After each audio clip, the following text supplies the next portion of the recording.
تصاویر جدید عاشقانه و عشقی غزال نایت در دبی. دلیل سفرهای مکرر غزال نایت به دبی چی بوده است؟ هدف از نشر این عکس‌های جالب و به دور از تصور غزال نایت چی بوده است؟ شوهر اول غزال نایت رجا رایش در کجا زندگی می کند و اخطارهای جدید رجا رایش برای غزال نایت. من در این ویدیو پیرامون حقایق این ماجرا خواهم پرداخت. پس در ادامه با کانال دنیا اینفو باشید.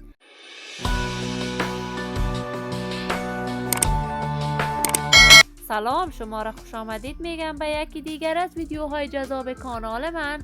برای دوست شدن با کانال دنیا اینفو علامت سابسکرایب را فشار دهید تا از ویدیوهای دیگر کانال من هم آگاه شوید. غزال نایت هنرمند خوش صدا، مردمی و موفق کشور است که نه تنها استعدادش در هنر آوازخوانی خیلی بالاست، وی مجری موفق و گرداننده برنامه‌های پرطرفدار افغانستان هم بود.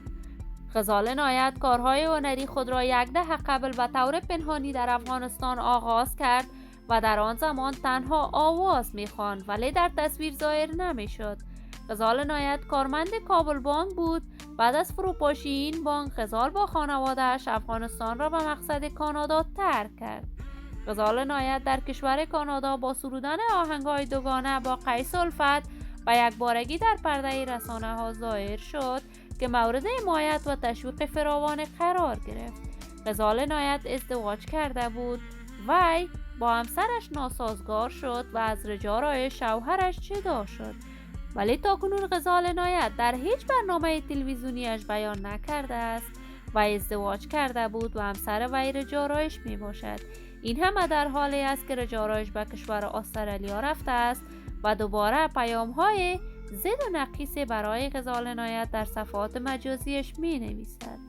غزال نایت به خاطر کارهای هنریش و اشتراک در محافل خوشی هموطنان افغانش به کشور دبی رفته است و در آنجا تصاویر به دور از فرهنگ و رسم رواج افغانی در صفحات مجازیش نشر کرده است که دوباره مورد نقد و نظر علاقمندانش قرار گرفته است.